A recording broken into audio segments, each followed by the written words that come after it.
C'est le moment de la chronique du nouveau golfeur, la capsule où l'on parle d'étiquette et de règlement pour que vous ayez l'air d'un golfeur ou d'une golfeuse d'expérience, même si vous débutez dans le golf. Évidemment, pour les autres, une révision, ça fait toujours du bien.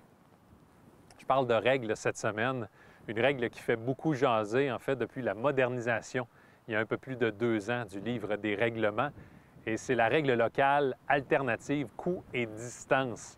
Évidemment, c'est une règle locale, donc pour la mettre effective en compétition, elle doit être approuvée par votre comité de tournoi. Vous ne verrez jamais les professionnels ni les amateurs élites utiliser cette règle. Mais pour la masse, ça permet d'accélérer le jeu et de conserver l'intégrité du sport. Exemple, après un coup de départ, si vous ne retrouvez pas votre balle dans le bois ou que votre balle s'est retrouvée hors limite et que vous n'avez pas joué de balle provisoire, au lieu de retourner au départ, vous allez estimer avec votre groupe l'endroit où votre balle serait selon vous. De ce point, vous vous retrouvez à une certaine distance du fanion.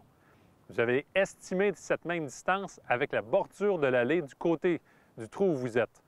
La zone d'allègement est très grande ici.